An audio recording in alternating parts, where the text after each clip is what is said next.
Hay un libro de Unión Editorial que se llama Los historiadores y el capitalismo, que son varios autores que escriben, entre ellos Hayek, de Jouvenel, Ashton, que escribió también un libro muy importante que se llama La Revolución Industrial, un librito, etcétera, donde explican en detalle estas cuestiones. Bueno, el punto es que, me tengo que apurar porque si no, no termino con el tema. El punto es que ellos lo que sostienen ahí es, bueno, esas condiciones sí eran malas. Ahora, ¿qué otra alternativa tenían? Quedarse en el campo a morirse de hambre, porque el campo los expulsa, ¿no? Es como, bueno, ya no hay lugar acá para vos. La otra cuestión que se menciona muchas veces con respecto a la revolución industrial es que perjudicó notablemente a los artesanos. Pobre artesano que antes fabricaba manualmente una ropa, una vestimenta, una herramienta, etc. Ahora vienen las grandes fábricas y producen eso a gran escala, mucho más barato, de peor calidad, y el pobre artesano se tuvo que fundir o tuvo que ir a trabajar de obrero a la fábrica, ¿no? Como cuando se da el caso de se instala el gran almacén, el hipermercado, y qué pasa con don José, que tiene su mercadito ahí hace 50 años y era de su abuelo, etc. Y tiene que cerrar porque no puede competir con el Carrefour, con el Walmart, bueno, ¿no? Como digo yo, bueno, ¿qué pasa con el pobre fabricante de carretas cuando al desgraciado de Henry Ford se le ocurrió hacer un auto para todo el mundo? ¿No? Es decir, bueno, o el maldito de Edison que inventó la lamparita, y el fabricante de velas, ¿qué pasó?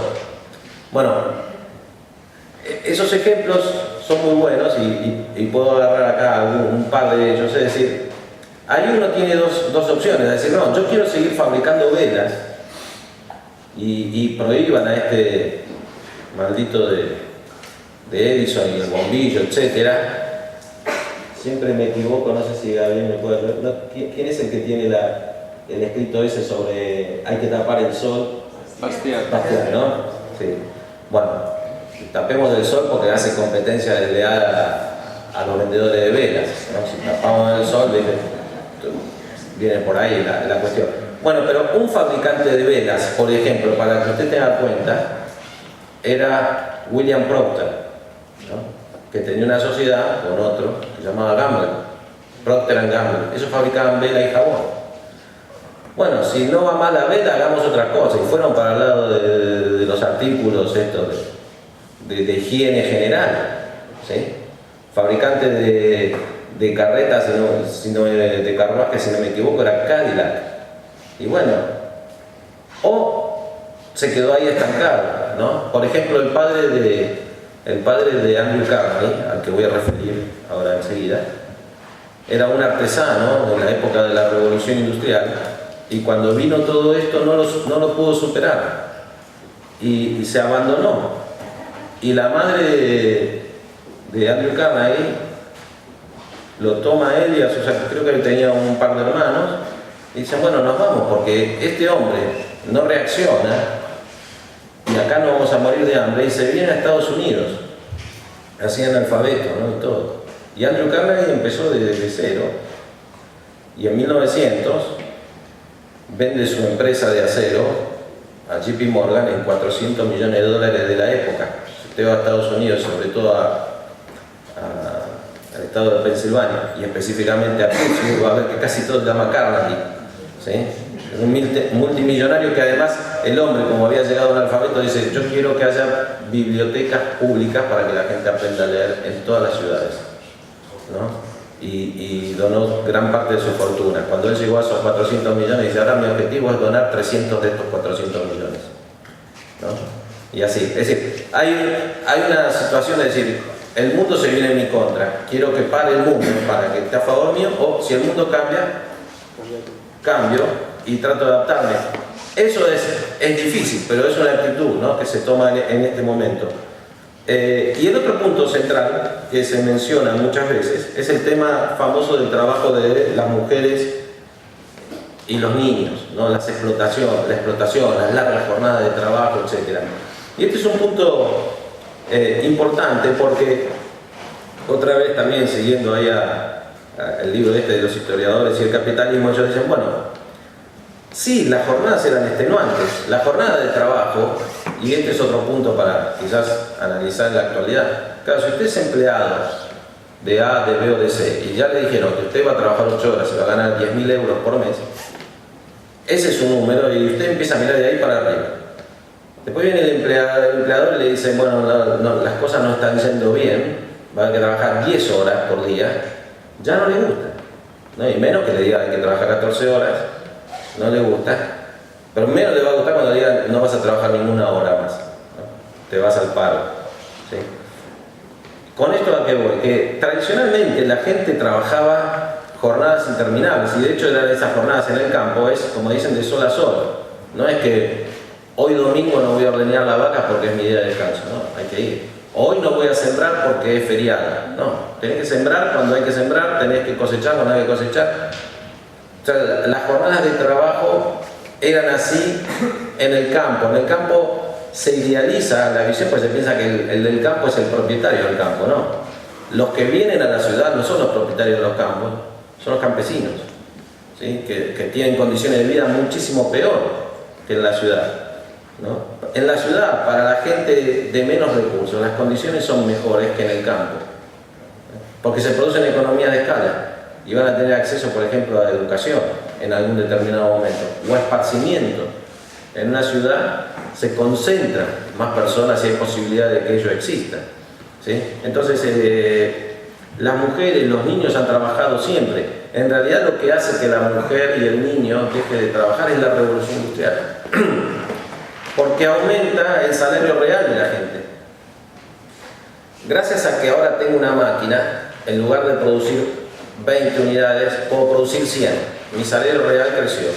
Y como mi salario real creció, ya no necesito que toda la prole trabaje, ¿sí?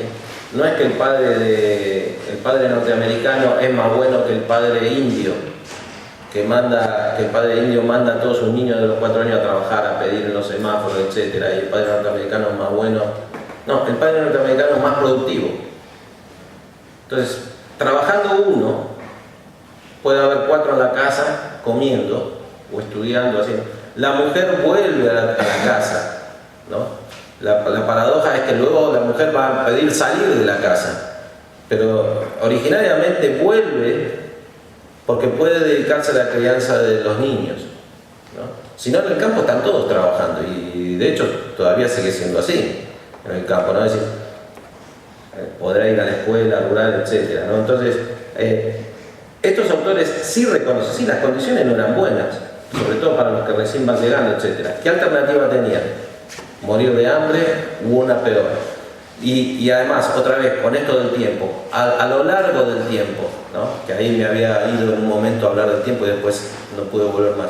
A lo largo del tiempo se dan las condiciones, es decir, derecho de propiedad, libertad individual, gobierno limitado.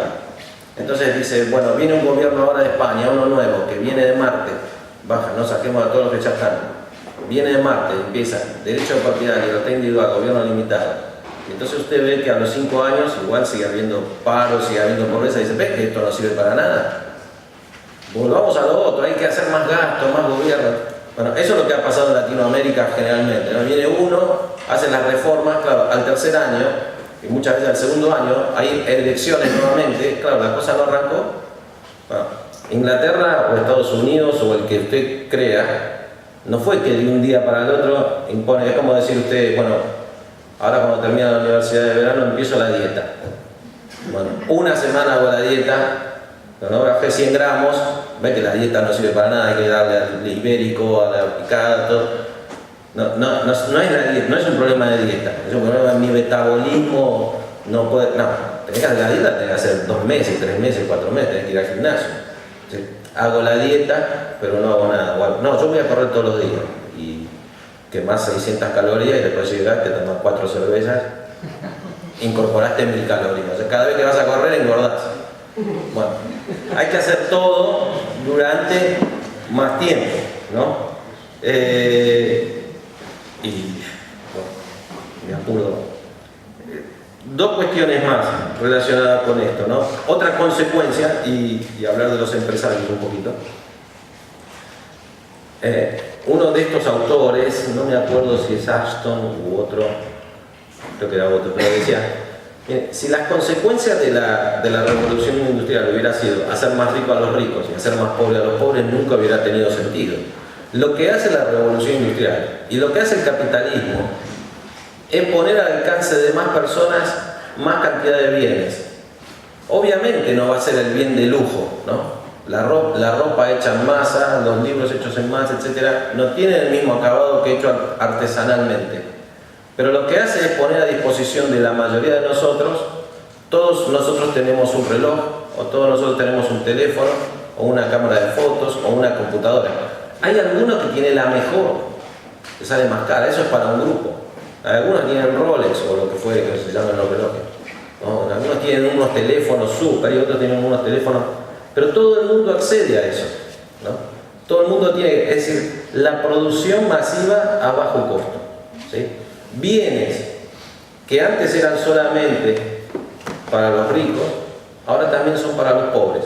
No serán de la misma calidad, no tendrán la misma identificación en la etiqueta, etc., ¿sí? Pero eso es lo que produce la revolución industrial. Llegar a mayor cantidad, porque además ese es el mercado al que apunta. No apunta al nicho de 10.000 compradores ricos, ¿no? Apunta al gran volumen, ¿no? Y esos consumidores son los que están tratando de captar estos emprendedores, estos empresarios, ¿no? Es decir, ¿quién motorizó todo esto otra vez? Empresarios individuales. Menciono, bueno, hablé ahí del campo. Por ejemplo, el campo no es que, como la presidenta de la Argentina hace unos años dice, la soja es un yuyo que crece. No. El campo hay que sembrarlo, hay que rotarlo, hay que abonarlo, hay que estudiar qué viene, qué conviene. Martín ayer hablaba de la soja, de que alguien se dio cuenta de que ese puede ser un negocio. El cercamiento de los campos, todo este estudio se fue dando en el siglo XVII, XVIII, ¿no? Hubo ahí una actitud emprendedora, de investigar qué era lo que se podía hacer y a quién se le podía sacar más. James Watt con la máquina de vapor, ¿no? A él tuvo un socio que se llamaba Matthew Boulton, que fue el que le dijo, la máquina tiene que ser de estas características, vos sos un genio, inventá la máquina. Pero la máquina tiene que ser así, ¿por qué? Porque el mercado está pidiendo este tipo de máquina. James Watt ya había tenido antes otro socio, se llamaba Reebok, que fue un desastre y quebró, etc. Y entonces Matthew Boulton, que era un empresario ya importante, compra los derechos y se asocia. Y los dos se convierten en multimillonarios luego, ¿no? Wedgwood, ¿no? Josiah Wedgwood, el de las porcelanas, dice, ahora esta gente quiere tener una vajilla de más calidad, etc. Vamos a copiar diseños chinos, lo vamos a producir en masa, por mencionar algún caso, ¿no? Y quizás los más cercanos acá en el tiempo, por ejemplo el caso de, bueno, Carnegie. Carnegie se va a destacar por el acero. Él vio que el mundo era de madera principalmente, ¿no? Y que el hierro era poco maleable, no servía tanto. Lo que realmente daría un golpe era el acero, pero producir acero era carísimo. Invierte todo lo que tiene. Él había ganado dinero haciendo compra y venta de acciones cuando trabajaba de secretario en el ferrocarril. Él empezó como telegrafista y rápidamente uno de estos ve que es muy talentoso, lo lleva. Bueno, dice, yo quiero ganar dinero en el mundo real. Empieza con el acero. Multiplica las acerías en Estados Unidos, baja notablemente el costo de la producción del acero. El mundo del futuro va a ser el mundo del acero, y así fue. Barcos, automóviles, ferrocarriles, puentes, edificios, rascacielos, ¿sí? En esa misma época, por ejemplo, un tal Rockefeller, en un determinado momento, me voy a meter en el petróleo. En 1865, el petróleo se usaba para refinar y hacer iluminación y calefacción de las casas, no automóviles. Y empieza a crecer, y ahí desarrolla toda una industria. Él llega a tener el 88% del refinamiento en Estados Unidos. Pero el precio baja más o menos de $1 a 30 centavos por galón de combustible. Y ahí viene, ayer alguien me preguntaba sobre el juicio antimonopólico, ahí viene el juicio monopólico contra Rockefeller, a pesar de que cuanto más participación del mercado él controlaba, más bajaba el precio del producto. Después le hicieron un favor, finalmente el juicio lo perdió, en 1911 la empresa se divide y gana más todavía teniendo varias empresas, ¿no? Y uno más, Henry Ford, ¿no? Que se le ocurre en un determinado momento decir, los automóviles que surgen en Europa, que eran juguetes de lujo para los ricos, Henry Ford dice, ¿por qué no los creo para la gente común? Y él estaba ahí con sus socios y sus socios le dicen, no, esa es una idea muy estúpida, así que no queremos trabajar con vos. Hace una nueva empresa y ahí desarrolla el automóvil, ¿no? Que es lo que permite, de esta evolución del transporte, dar más libertad a la gente, a los pobres. Te va para atrás en el tiempo, ¿quiénes viajaban larga distancia? Los ricos. Hoy cualquiera de nosotros está por acá, un día estás en España, otro día estás en Estados Unidos, otro día estás en China. Viajas y además viajas en un día, ¿no? Cuando dicen este viaje larguísimo, nos quejamos nosotros los argentinos, 10 horas sentado en el avión para venir a España, etc. Bueno, mi abuelo que vino de Vigo hasta Buenos Aires en barco habrá estado 3 meses arriba del barco, ¿no? Digamos. Creo que 10 horas se puede tolerar bien. Una más, y termino, un segundo, ¿no? Un caso de un empresario que se le ocurrió hacer una posta de correo en Estados Unidos, cuando Estados Unidos estaba expandiendo, se llamaba Pony Express. Crearon unos caballos, trajo jinetes de Europa, caballos rápidos, y en un día se cruzaba de costa a costa, a través de un sistema de posta.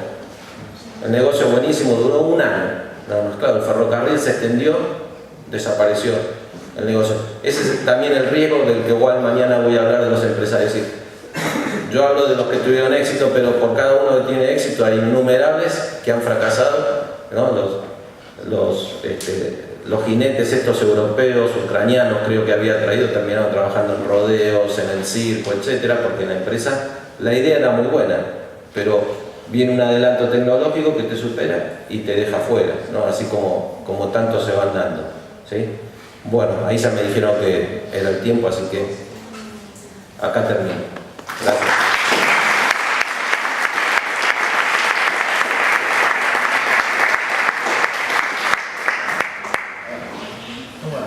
¿Tú crees que el revolución industrial habría sido posible, especialmente en Nigeria, sin las reservas de carbón de GEAS? Ese es un tema que fue una ventaja interesante, y ahí la bomba de succión también tuvo su... Hay una cuestión, una breve historia muy interesante, ¿no? Que es la historia de la industria del vidrio. En un determinado momento, allá hacia 1600 y tanto, se empieza a producir vidrio, ¿no? En gran escala. El vidrio trae mejoras inconmensurables, ¿no? Por ejemplo, hacer frascos para conservar mejor los alimentos, es un punto. El otro es hacer ventanas más grandes para que las casas, si usted va a los castillos medievales va a ver que las ventanitas son así, porque entra todo el frío. Las ventanas más grandes permiten que la gente trabaje adentro de las casas se calefaccionan con el sol que entra, se conserva el calor, se conserva la luz del día, etc. Se empieza a demandar más vidrio.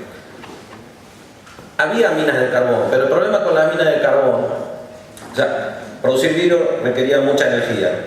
Había minas de carbón, pero las minas de carbón lo que pasaba era que se inundaban, ¿no? Entonces no se podían explotar. Entonces se consumía cada vez más madera. La madera se iba talando, cada vez quedaba más lejos la fuente de provisión. Y además otra cosa interesante era que si aumentaba la demanda de madera, aumentaba el precio de la madera, que se utilizaba además para construir viviendas, pero sobre todo para la flota británica. En un determinado momento, allá por el 1600, no sé si 20 o 40, se saca una prohibición de utilizar carbón vegetal de la madera para producir vidrio. Los fabricantes de vidrio empiezan a buscar la forma de que se puedan explotar las minas. Y la bomba succionadora de agua de las minas es lo que permite, que es el antecedente luego de la máquina de vapor, poder utilizar esas minas de carbón. Y entonces esas minas de carbón son claves porque sería como hoy decir que Inglaterra tenía petróleo, como decir, bueno, hoy España tiene petróleo en la península, ¿no? Digamos. Se dieron hechos, además, pero o sea, el carbón estaba, pero hubo que hacer todo un trabajo para sacarlo, pero sí fue clave en ese momento, ¿no? Porque el carbón era como el petróleo de hoy, ¿no? Sí, cuando se habla de la revolución industrial se habla mucho del tema del empleo rural, del paso de la gente del campo a la ciudad, y da un poco siempre la impresión como que las máquinas llegaron al campo y se fue todo el mundo a la ciudad y quedó las cosas abandonadas, pero en realidad un poco el tema, no tengo un dato así en la cabeza, que es que en Alemania, durante la segunda revolución industrial, además Alemania fue uno de los vecinos, por decirlo así, hubo un 30% de la persona de la población trabajaba en el campo. Entonces no sé si me podría dar algo de peso, por ejemplo, que pasó en Inglaterra. ¿Cómo fue la magnitud de este hecho rural? En realidad lo que pasa es que yo no sé región por región, ¿no? Cómo se da, o sea, hay un éxodo, pero el otro hecho clave es que la población crece a nivel mundial. Entonces no es que el campo se queda despoblado, el campo sigue estando poblado, pero hay más población porque, o sea, el campo genera más descendencia y las ciudades también van creciendo, la población mundial va creciendo, ¿no? Y empieza a haber grandes migraciones.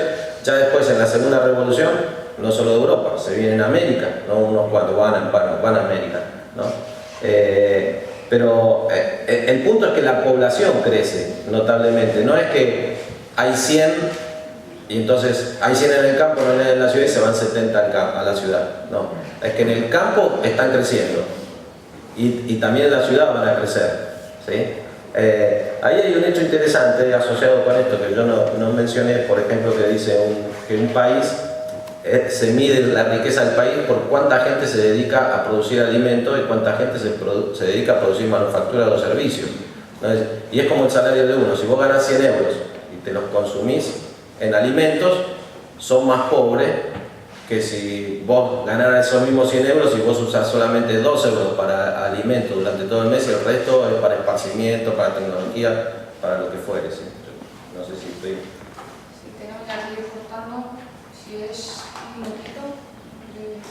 Era para ver si podría explicar esta mentalidad que existe tan arraigada de pobrecitos los niños que trabajan en las fábricas de níquel haciendo zapatillas y tal.